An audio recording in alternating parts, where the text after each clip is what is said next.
پارہ 22 ہم پارہ 22 کر رہے ہیں۔ اس میں ہم وہ آیتیں کر رہے ہیں جس میں بخشش کا ذکر ہے، اللہ کی بخشش کا ذکر ہے۔ پارہ 22 سورہ سبا، سورہ نمبر 34، آیت نمبر 15۔ اس میں دیکھتے ہیں، اعوذ باللہ من الشیطان الرجیم، بسم اللہ الرحمن الرحیم۔ لقد، البتہ تحقیق، کانا، تھی، لِسَبَإٍ، سبا کے لیے، فی مسکنہم، ان کے گھروں میں، آیتن، ایک نشانی، جنتانی، دو باغ، عن یمینی، دائیں طرف، و شمال، اور بائیں طرف، عن یمین، دائیں طرف، و شمال، اور بائیں طرف، کلو، کھاؤ، من رزقی، رزق میں سے، ربکم، اپنے رب کی، وشکرو، اور شکر کرو، لہو، اس کا، بلدتن، شہر ہے، طیبتن، پاکیزہ، و رب، اور رب ہے، غفور، خوب بخشنے والا۔ حقیقت یہ ہے کہ قوم سبا کے لیے خود اس جگہ ایک نشانی موجود تھی جہاں وہ رہا کرتے تھے۔ دائیں اور بائیں دونوں طرف باغوں کے 2 سلسلے تھے۔ اپنے پروردگار کا دیا ہوا رزق کھاؤ اور اس کا شکر بجا لاؤ۔ ایک تو شہر بہترین، دوسرا پروردگار بخشنے والا۔ اب اس کا ترجمہ پڑھ کے ہمیں ایسا لگ رہا ہے کہ یہ کسی شہر کے بارے میں بات ہو رہی، کسی قوم کے بارے میں بات ہو رہی جس کا نام سبا تھا۔ تو اس کے پیچھے کوئی بہت بڑی سٹوری ہوگی، تو اس آیت کو سمجھنے کے لیے ہم پہلے سٹوری سمجھیں گے، پھر ساری آیتیں دیکھیں گے انشاءاللہ اس سے ریلیٹڈ، تب ہمیں جا کے یہ آیت سمجھ میں آئے گی۔ جب بھی ہم آیت کو پڑھتے ہیں تو ہم اسے توڑتے ہیں چھوٹے چھوٹے پارٹس میں، اور تھوڑا تھوڑا کر کے سمجھنے کی کوشش کرتے ہیں۔ پہلا اس کا پوائنٹ ہے، حقیقت یہ ہے کہ قوم سبا کے لیے خود اس جگہ ایک نشانی موجود تھی جہاں وہ رہا کرتے تھے۔ قوم سبا جہاں رہتی تھی اس میں اللہ کی نشانی موجود تھی۔ کیسی؟ دائیں اور بائیں دونوں طرف باغوں کے 2 سلسلے تھے۔ ایک دو باغ نہیں تھے، باغ تھے یہاں سے وہاں تک۔ اپنے پروردگار کا ہوا رزق کھاؤ۔ اللہ تعالیٰ فرماتے ہیں جو اللہ تعالیٰ نے اتنا رزق دیا تھا وہ کھاؤ اور اس کا شکر بجا لاؤ۔ اور یہ سب جو کچھ اللہ تعالیٰ نے دیا ہے اس پر کیا فرما رہے تھے اللہ تعالیٰ ان لوگوں کے لیے کہ کیا کرو؟ شکر کرو۔ ایک تو شہر بہترین، دوسرا پروردگار بخشنے والا۔ یعنی اگر تم شکر کرو گے تو دیکھو تمہارا شہر اتنا خوبصورت ہے اور تمہارا رب بھی اتنا زیادہ بخشنے والا ہے۔ تو یہاں کچھ انسٹرکشنز تھے جو قوم سبا کو دیے گئے تھے، لیکن قوم سبا نے کیا کیا، ان کا کیا انجام ہوا، یہ پوری سٹوری ہم اس آیت میں دیکھیں گے انشاءاللہ۔ قوم سبا اور اللہ کا عذاب۔ قوم سبا پر اللہ کی نعمتیں۔ قوم سبا تھی جس پر اللہ نے بے شمار نعمتیں کی تھیں۔ بہت عرصہ پہلے کی بات ہے، ساؤتھ یمن میں ایک قوم تھی، قوم سبا۔ قوم سبا آباد تھی۔ اس قوم پر اللہ کی خاص رحمت تھی۔ قوم سبا کے لیے ان کی رہنے کی جگہ میں ایک نشانی موجود تھی۔ جہاں وہ رہتے تھے اس کے دائیں اور بائیں 2 باغ تھے۔ پورا علاقہ سرسبز اور شاداب تھا، یعنی بہت ہی خوبصورت علاقہ تھا جہاں یہ قوم بسی تھی۔ اس کے آس پاس دونوں طرف باغ ہی باغ تھے اور ہر جگہ گرینری تھی۔ ایک ایسا حسین اور جمیل علاقہ جو رب کائنات کے انعامات کی نشانی تھا، یعنی وہاں جا کے محسوس ہوتا تھا کہ اللہ تعالیٰ نے اس جگہ پر بہت رحمت کی ہے۔ یعنی پورا علاقہ ہرا بھرا خوبصورت تھا اور لگتا تھا کہ اللہ کے یہاں بہت انعامات ہیں، یعنی اللہ تعالیٰ نے بہت انعام کیے ہیں اس جگہ پر۔ ان کی زمین بہت زرخیز تھی، یعنی ان کی زمین جو تھی بہت فرٹائل تھی۔ یہ قوم بہت ترقی یافتہ قوم تھی، یعنی بہت ایڈوانس قوم تھی۔ ایسٹ اور ساؤتھ سے آنے والے بارشوں کا انہوں نے ذخیرہ بنا لیا تھا۔ جو دونوں طرف سے جو پانی آتا تھا، ایسٹ سے اور ساؤتھ سے جو بارش ہوتی تھی اور جب پانی بہہ کر آتا تھا تو انہوں نے ایک جگہ اسے اسٹور کر لیا تھا۔ ایک ایسا ڈیم بنایا تھا جس کے دونوں طرف قدرتی پہاڑ تھے، دو پہاڑوں کے بیچ میں انہوں نے ڈیم بنا لیا تھا۔ پہاڑوں کے بیچ تنگ جگہ پر انہوں نے ڈیم بنا لیا تھا جس میں سے چشمے اور نہریں نکلتی تھیں۔ اس میں سے وہ کیا کرتے تھے، اسٹور کر لیتے تھے پانی، اور اپنی ضرورت کے حساب سے چشمے اور نہریں انہوں نے نکالی ہوئی تھیں۔ ان کا پانی وہ ضرورت کے حساب سے کھولتے اور بند کرتے تھے۔ انہوں نے پانی کی بہت سی بڑی مقدار یعنی بہت کوانٹٹی کو جمع کر لیا تھا۔ پانی کے ذخیرے پر انہیں کنٹرول حاصل تھا۔ یہ ان کی ترقی اور ہریالی کا راز تھا۔ اسی وجہ سے پورے چاروں طرف ہریالی تھی اور ترقی تھی۔ اسے یہ لوگ سد مارب کہتے تھے۔ اس ڈیم کو کیا کہتے تھے؟ سد مارب۔ اس پانی کے نظام کی وجہ سے بہت سے باغات تھے۔ دائیں اور بائیں طرف یعنی رائٹ لیفٹ نہروں کے ساتھ ساتھ باغات بھی تھے جن میں طرح طرح کے پھل اور پھول لگتے تھے۔ یعنی ایک جنت کا تصور ملتا ہے کہ نہریں بھی تھیں، باغات بھی تھے، اور باغات میں بہت طرح طرح کے پھل اور پھول تھے۔ پھلوں کی اتنی کثرت تھی کہ رزق کی کوئی کمی نہیں تھی۔ کہا جاتا ہے کہ اس علاقے میں کوئی مچھر مکھی بھی نہیں تھے۔ ان کا علاقہ ہی سرسبز اور شاداب نہ تھا بلکہ ان کے لیے سفر میں بھی سہولت تھی۔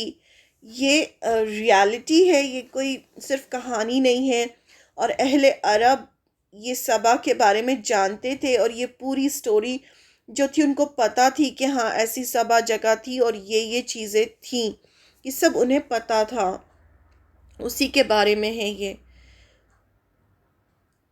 صرف ان کا شہر ہی آباد نہ تھا بلکہ ان کو جب وہ سفر کر کے جاتے تھے، ٹریول کرتے تھے ایک جگہ سے دوسری جگہ تک، تو وہاں بھی اللہ تعالیٰ نے ان کو بہت آسانیاں دے رکھی تھیں۔ یعنی یمن اور شام کے بیچ بستیاں آباد تھیں، یعنی جیسے ہی وہ سفر پہ نکلتے تھے ہر تھوڑے دور پر ایک ایک بستی آتی جاتی تھی، جس کی وجہ سے ان کو کھانے پینے اور آرام کرنے کے لیے مشکل نہیں ہوتی تھی۔ ہر وقت چہل پہل تھی، اس کی وجہ سے قتل و غارت کا خطرہ نہ تھا، لہٰذا ایک آبادی سے دوسری آبادی کی طرف بآسانی سفر کر لیتے تھے، بہت ایزیلی وہ ایک جگہ سے دوسری جگہ ٹریول کر لیتے تھے۔ صبح سفر شروع کرتے تو دوپہر تک کسی آبادی میں پہنچ جاتے، وہاں کھا پی کے آرام کرتے اور پھر سفر شروع کر لیتے تو رات تک پھر آبادی تک پہنچ جاتے تھے۔ رب نے شکر ادا کرنے کا حکم دیا۔ اب کیا کیا رب نے؟ کیا کہا؟ جب اتنا سب کچھ اللہ نے دیا ہے تو اللہ نے کیا حکم دیا کہ تم اس کا شکر ادا کرو۔ اللہ تعالیٰ کو بدلے میں تو ہم سے کچھ نہیں چاہیے ہوتا، لیکن ایٹ لیسٹ ہم گریٹفل تو ہوں کہ ہاں اللہ نے ہمیں یہ سب کچھ دیا ہے، ہمارے دل میں اللہ کی محبت، اللہ کی عظمت ہو کہ ہاں یہ سب کچھ دینے والا اللہ ہے۔ اللہ سبحانہ وتعالیٰ نے انہیں ان نعمتوں کا شکر ادا کرنے کا حکم دیا۔ اپنے رب کا رزق کھاؤ اور اس کا شکر ادا کیا کرو، یہ پاکیزہ اور صاف ستھرا شہر ہے اور رب معاف فرمانے والا ہے، یعنی رب بھی تم پر اتنا مہربان ہے، تمہیں رزق بھی دے رہا ہے، بس تم اس کا شکر کرو، پاکیزہ چیزیں کھاؤ، اور اللہ کی بخشش بھی ہے تمہارے لیے، اللہ تعالیٰ تمہیں بخشنے والا بھی ہے، یعنی سب کچھ ہے۔ یہاں بلد طیبۃ کا لفظ آیا ہے، یعنی پاکیزہ شہر۔ اللہ سبحانہ و تعالیٰ نے نعمتوں کی ایسی بارش کر رکھی تھی کہ اس شہر کو بلدن طیبتن فرمایا، یعنی پاکیزہ شہر، عمدہ شہر۔ اور یہ اللہ تعالیٰ نے خود اس جو قوم تھی، اس کا جو شہر تھا، اس کے لیے یہ لفظ یوز کیا، بلدن طیبتن۔ ان کو نصیحت کی گئی کہ اللہ کی نعمتوں پہ غور کرو، جس نے تمہیں یہ خوبصورت علاقہ دیا ہے اور اس میں ہر قسم کی پیداوار دی۔ اب کیا ہوا؟ قوم سبا کی ناشکری۔ لیکن پھر بہت زیادہ خوشحالی نے ان کے اندر سے شکر چھین لیا۔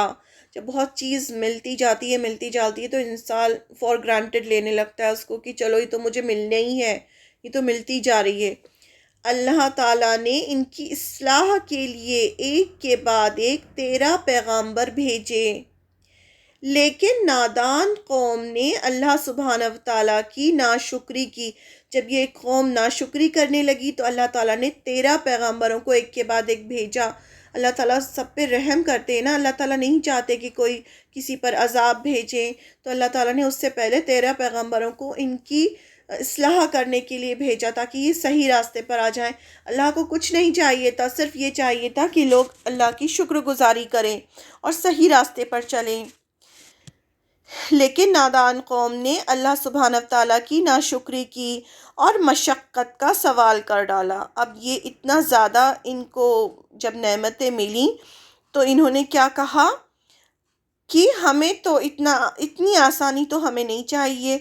جیسے آج بھی بہت سارے لوگ آسان زندگی کی جگہ ایڈونچر چاہتے ہیں، خود کو مشکل میں ڈالتے ہیں۔ سب کو بہت زیادہ آسانی مل جاتی ہے تو وہ چاہتے نہیں، ہمیں تو کوئی ایڈونچر ہونا چاہیے ہماری زندگی میں۔ اسی طرح لہٰذا انہوں نے کہا، اے ہمارے رب، ہمارے سفر دور دراز کر دے، ہمیں تو سفر کا مزہ ہی نہیں آتا، بستیاں ختم کر کے منزلوں کا فاصلہ بڑھا دیجئے۔ اب یہ اللہ تعالیٰ سے کیا مانگ رہے ہیں؟ اللہ تعالیٰ سے مانگ رہے ہیں کہ جو جیسے ہی ہم سفر شروع کرتے ہیں تو جگہ جگہ بستیاں ہیں جن کی وجہ سے تو ہمیں پتہ ہی نہیں چلتا کہ سفر کیا ہوتا ہے، اتنی آسانی ملتی ہے ہم کو۔ تو آپ کیا کیجئے، یہ جو بستیاں بیچ بیچ کی ہیں نا، ان کو ختم کر دیجئے تاکہ ہمیں لمبا سفر کرنا پڑے اور تاکہ ہمیں پتہ تو چلے کہ سفر ہوتا کیا ہے۔ یعنی سفر میں جو آسانیاں تھیں اس کی جگہ مشکلیں مانگ لیں، مسلسل آبادیوں کی جگہ سنسان ویرات جنگلوں کا سوال کیا، یعنی ہمیں تو جنگل دیجئے، جنگلات دیجئے۔ گرمیوں میں دھوپ کی شدت اور سردیوں میں ٹھنڈی ہوائیں مانگنے لگے، راستے میں بھوک اور پیاس کی شدت مانگنے لگے۔ اب آپ دیکھیں یہ کیا دعائیں کر رہے ہیں اللہ تعالیٰ سے۔ قوم سبا پر عذاب۔ اب جب انہوں نے یہ دعائیں کی اللہ تعالیٰ پر تو کیا ہوا؟ آسان زندگی کی جگہ مشکل زندگی مانگنے لگے۔ اس قوم نے ناشکری کی، اس وجہ سے ان پر جو عذاب آیا وہ سیلاب کی شکل میں تھا۔ اب اللہ تعالیٰ ان سے ناراض ہو گئے ان کی ناشکری کی وجہ سے۔ شیطان نے کہا تھا نا کہ آپ کی اکثریت کو انسانوں کی اکثریت کو آپ ناشکرا پائیں گے، تو انہوں نے اللہ کی ناشکری کی تو اب اللہ تعالیٰ کا غضب نازل ہوا اور سیلاب آیا، کیونکہ ان کا سب کچھ جو تھا وہ ڈیم تھا، ڈیم کی وجہ سے ہی اتنی خوشحالی تھی، سب کچھ ڈیم کی وجہ سے تھا۔ تو اللہ تعالیٰ نے کیا کیا؟ اس ڈیم کو برباد کر دیا۔ وہ ڈیم جو ان کی خوشحالی کا سامان تھا، یہی ڈیم ان کی بربادی کا سبب بن گیا۔ وہ پانی جو ڈیم کے ذریعے ذخیرہ کیا تھا، اب سیلاب کی صورت میں تباہی پھیلا رہا تھا، پورا نظام برباد ہو گیا۔ جو ڈیم تھا اتنا اچھا جس سے انہوں نے پانی بھرا ہوا تھا، پانی ذخیرہ کیا تھا، سٹور کیا تھا، جب سیلاب آیا، جب وہ ڈیم تباہ ہوا تو پورے میں وہ پانی پھیل گیا، سیلاب آ گیا اور پورا جو ان کا نظام تھا وہ برباد ہو گیا۔ وہ علاقہ جو جنت نظر آتے تھے جنگلی جھاڑیوں سے بھر گئے۔ اب کیا ہوا؟ وہ جو باغات تھے اللہ تعالیٰ نے وہ پورے باغ تباہ کر دیے ان سے۔ اور جب سیلاب ختم ہوا، سب کچھ ہوا، تو جب دوبارہ چیزیں اگیں تو اب کیا اگیں؟ وہ جو پھل تھے، پھول تھے، وہ سب کے سب اللہ تعالیٰ نے ختم کر دیے. اور ختم کرنے کے بعد پورے علاقے میں کیا چیزیں اگی؟ جنگلی جھاڑیاں. پورا جو علاقہ تھا وہ جنگلی جھاڑیوں سے بھر گیا. اللہ نے باغوں کو ختم کر دیا، ان کی جگہ جھاڑیاں اگنے لگیں. اگر کچھ کھانے کو بچ گیا تو چند بیریوں کے درخت تھے. اب وہ جو اتنے پھل لگتے تھے، پھول لگتے تھے، ان سب کی جگہ اللہ تعالیٰ نے کانٹے دار جو بیریوں کے درخت ہوتے ہیں وہ اگائے. جن پر بیریاں لگی تھیں اس قوم نے شکر کی بجائے مشکل زندگی کو پسند کیا. اللہ تعالیٰ نے ان کی خوشحالی کو فسانہ بنا دیا. یعنی جو خوشحالی تھی اس کو فسانہ بنا دیا، یعنی کہ سٹوری بنا دی. جب نعمت کا زوال شروع ہوا تو اس قوم کے لوگ اپنا وطن چھوڑ چھوڑ کر عرب کے مختلف علاقوں میں چلے گئے. جب کچھ کھانے کو بچا ہی نہیں، چاروں طرف تباہی تباہی پھیل گئی، تو یہ جو پوری قوم تھی، یہ پوری قوم پورے عرب میں پھیل گئی، یعنی منتشر ہو گئی پورے عرب میں. جو تھے اپنا ٹھکانہ ڈھونڈنے کے لیے کہ کہیں نہ کہیں تو جا کے ان کو رہنا تھا، تو وہ پورے علاقوں میں پھیل گئے.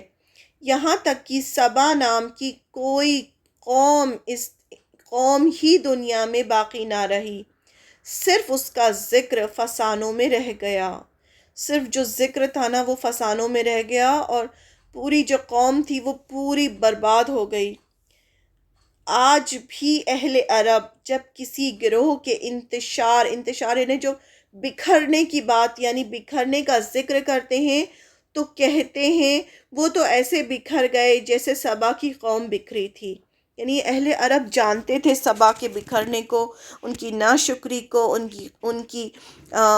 کی جو بھی ان کی دنیا تھی، جس طرح سے وہ رہتے تھے اور جیسے عذاب آیا، اس سب کو یہ اہل عرب جانتے تھے. تو وہی ہنٹ دے کے اللہ تعالیٰ نے یہاں ان کے بارے میں بتایا. ایک طرح سے یہاں ڈرانا بھی تھا کہ دیکھو تم بھی اگر ناشکری کرو گے تو اللہ تعالیٰ کا غضب اترتا رہتا ہے. جو لوگ بھی اللہ کی نافرمانی کرتے ہیں اور ناشکری کرتے ہیں، تو ہمیں بھی اس کو بتانے کا یہی مقصد ہے کہ اگر ہم ناشکری کریں گے تو اللہ کا غضب اترے گا. اس لیے ہمیشہ اللہ کی شکر گزاری کرنا چاہیے. اس پورے قصے میں ہمارے لیے سیکھنے کی باتیں یہ ہیں کہ ہم اللہ کی دی ہوئی نعمت پر ہر وقت اللہ کا شکر ادا کریں. شکر ادا کرنے سے نعمت میں اضافہ ہوتا ہے اور نعمت کی حفاظت ہوتی ہے. اللہ تعالیٰ کو کچھ نہیں چاہیے نا ہم سے، ہم صرف اللہ تعالیٰ یہ چاہتے ہیں کہ شکر گزاری کرو. قرآن کریم میں اللہ سبحانہ وتعالیٰ نے فرمایا اگر تم شکر ادا کرو گے تو یقیناً میں تمہیں اور زیادہ نعمتیں دوں گا. سورہ ابراہیم آیت نمبر 7 ہے. رسول اکرم صلی اللہ علیہ وسلم کو کوئی خوشی کا معاملہ پیش آتا تو اللہ کا شکر ادا کرنے کے لیے سجدہ شکر کرتے تھے. رسول اکرم صلی اللہ علیہ وسلم نے ہر نماز کے بعد شکر کی وصیت فرمائی کہ شکر ادا کرو. معاذ بن جبل رضی اللہ عنہ کہتے ہیں رسول اکرم صلی اللہ علیہ وسلم مجھ سے ملے اور فرمایا اے معاذ میں بلا شبہ تجھ سے محبت کرتا ہوں. میں نے جواب دیا اے اللہ کے رسول، اللہ کی قسم میں بھی آپ سے محبت کرتا ہوں. آپ صلی اللہ علیہ وسلم نے فرمایا میں تمہیں چند کلمات کی وصیت کرتا ہوں، تمہیں ہر نماز کے بعد میں ان کو پڑھنا ہے. وہ ہیں یہ کلمات آپ صلی اللہ علیہ وسلم نے معاذ بن جبل کو سکھائے کہ ہر نماز کے بعد تم یہ کلمات پڑھا کرو. اللہم اعنی علی ذکرک و شکرک و حسن عبادتک. Oh Allah, help me remember you, to be grateful to you and to worship you in an excellent manner. یہ ابو داؤد کی روایت ہے. اے اللہ اپنا ذکر، شکر اور اچھی عبادت کرنے میں میری مدد فرما. مسند احمد میں بھی آتا ہے یہ. اب اس کو یہ جو ابھی ہم نے سٹوری پڑھی ہے اس کی آیتوں کو ہم دیکھ لیتے ہیں. سورہ سبا میں ایک بار اس کو ریڈ کر لیتے ہیں جتنی بھی آیتیں آئی ہیں، کیونکہ ہمیں لگتا ہے نا کہ یہ جو سٹوری ہم نے پڑھی ہے یہ قرآن میں کہاں ہے. ہمیں ہر وقت جب بھی کوئی بات بتاتا ہے تو ہمیں ایسا لگتا ہے نا قرآن میں کہاں ہے. تو یہ آیت نمبر 15 to 21 میں آئی ہے یہ سٹوری جس کے بارے میں ابھی ہم نے پڑھا ہے۔ آیت نمبر 15۔ حقیقت یہ ہے کہ قوم سبا کے لیے خود اس جگہ ایک نشانی موجود تھی جہاں وہ رہا کرتے تھے۔ دائیں اور بائیں دونوں طرف باغوں کے 2 سلسلے تھے۔ اپنے پروردگار کا دیا ہوا رزق کھاؤ اور اس کا شکر کرو۔ ایک تو شہر بہترین، دوسرا پروردگار بخشنے والا۔ یہ تو وہی آیت ہے جس کو سمجھنے کے لیے ہم نے پوری سٹوری سمجھی ہے۔ اب اس کی نیکسٹ آیت ہے، پھر بھی انہوں نے ہدایت سے منہ موڑ لیا، اس لیے ہم نے ان پر بند والا سیلاب چھوڑ دیا اور ان کے دونوں طرف کے باغوں کو ایسے 2 باغوں میں تبدیل کر دیا جو بد مزہ پھلوں، جھاؤں کے درختوں اور تھوڑی سی بیریوں پر مشتمل تھے۔ یہ اللہ تعالیٰ فرما رہے ہیں کہ ان پہ جب عذاب آیا تو جو پھلوں کے باغ تھے ان کو چینج کر کے اللہ تعالیٰ نے اس طرح کی جھاڑیاں پیدا کر دیں۔ یہ سزا ہم نے ان کو اس لیے دی کہ انہوں نے ناشکری کی روش اختیار کی تھی، اور ایسی سزا ہم کسی اور کو نہیں بڑے بڑے ناشکروں کو ہی دیا کرتے ہیں۔ اللہ تعالیٰ نے کیا فرما دیا کہ یہ ایسی سزائیں کس کو ملتی ہیں؟ جو بہت ناشکری کرتے ہیں اللہ کی۔ ناشکری کرنا کتنا بڑا گناہ ہے جس کی وجہ سے عذاب دنیا میں بھی نازل ہوتا ہے۔ آیت نمبر 18۔ اور ہم نے ان کے اور ان کی بستیوں کے درمیان جن پر ہم نے برکتیں نازل کی تھیں ایسی بستیاں بسا رکھی تھیں جو دور سے نظر آتی تھیں۔ اب اللہ تعالیٰ فرما رہے ہیں کہ دیکھو ان کو کتنی نعمتیں دی تھیں کہ بیچ بیچ میں بھی بستیاں بسی ہوئی تھیں، اور ان میں سفر کو نپے تلے مرحلوں میں بانٹ دیا تھا، اور کہا تھا کہ ان بستیوں کے درمیان رات ہو یا دن امن اور امان کے ساتھ سفر کرو۔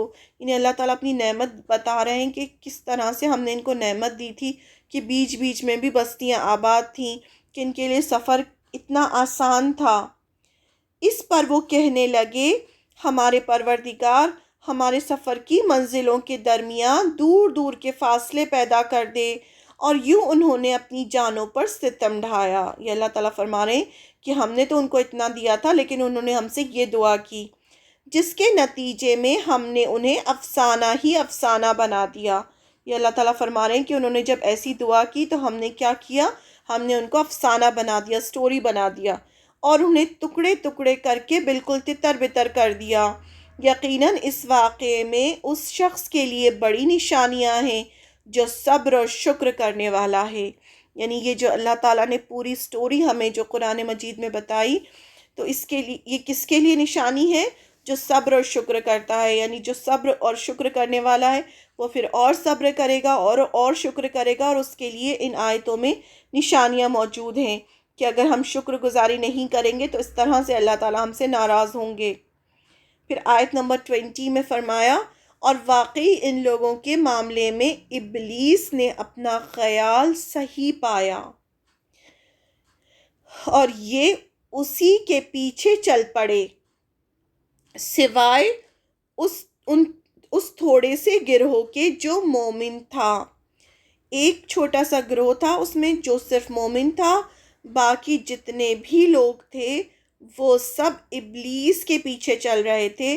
اور اس قوم کے بارے میں جو ابلیس نے کہا تھا کہ آپ اکثریت کو ناشکرا پائیں گے، تو ابلیس نے جو خیال کیا تھا وہ اس قوم کے لیے صحیح ثابت ہوا۔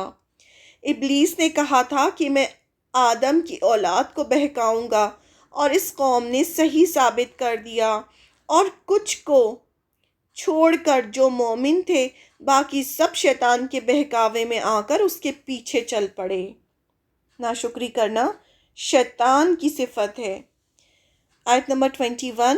اور ابلیس کو ان پر کوئی زور حاصل نہ تھا، یہ اللہ تعالیٰ فرما رہے ہیں، مگر جو کچھ ہوا ہم نے اس کو بہکانے کی صلاحیت اس لیے دی تھی کہ ہم یہ دیکھنا چاہتے تھے کہ کون ہے جو آخرت پر ایمان لاتا ہے اور کون ہے جو اس کے بارے میں شک میں پڑا ہوا ہے، اور تمہارا پروردگار ہر چیز پر نگران ہے۔ یہ اللہ تعالیٰ خود فرما رہے ہیں کہ اس کو تو کوئی زور نہیں تھا۔ اللہ تعالیٰ فرماتے ہیں کہ شیطان کو ہم نے کوئی ایسی طاقت نہیں دی تھی کہ وہ انسانوں پر زبردستی مسلط ہو کر ان کو نافرمانی پر مجبور کر دیتا۔ اسے تو صرف بہکانے کی صلاحیت دی تھی، جس سے دل میں گناہ کی خواہش ضرور پیدا ہو جاتی ہے، مگر کوئی شخص گناہ اور نافرمانی پر مجبور نہیں ہو سکتا۔ اگر کوئی شخص عقل سے کام لے اور شریعت پر چلے تو شیطان کچھ بھی نہیں کر سکتا۔ یہ بہکانے کی طاقت بھی شیطان کو اس لیے دی ہے تاکہ اس کے ذریعے انسان کی آزمائش بھی ہو سکے کہ کون ہے جو آخرت کی زندگی کو نظر میں رکھ کر شیطان کی بات نہیں سنتا ہے، اور کون ہے جو آخرت کو بھول کر اس کی بات مانتا ہے اور اس کے پیچھے چل پڑتا ہے۔ جو گھوم پھر کے جو بات آتی ہے وہ یہی آتی ہے کہ آخرت پر جس کو یقین ہوگا وہ شیطان کی بات نہیں سنے گا، وہ اللہ کی راہ بتائی ہوئی راہ پہ چلے گا، اور جس کو آخرت پہ یقین نہیں ہوگا پھر وہ شیطان کی بات سنے گا۔ یہاں پر یہ سٹوری ہماری ختم ہوئی۔ یہ جو ایک آیت تھی اس کو سمجھنے کے لیے ہم نے اتنی ساری آیتوں کو سمجھا۔ اس میں بہت بڑا لیسن ہے کہ جو بھی اللہ تعالیٰ نے ہمیں دیا ہے، جتنا بھی دیا ہے، تھوڑا زیادہ، یہ رزق ہماری تقدیر میں لکھا جا چکا ہے۔ جو بھی چیز ہے اس کی ہمیں ہمیشہ شکر گزاری کرنا چاہیے، اور اگر ہم ناشکری کریں گے تو ہم شیطان کی بات مان رہے ہوں گے۔ کہ شیطان نے کہا تھا کہ آدم علیہ السلام کی جو قوم ہوگی، ایک گروہ ایسا ہوگا جو ناشکری کرے گا، تو ہمیں ناشکروں میں سے نہیں بننا ہے، ہمیں شکر گزاری کرنا ہے۔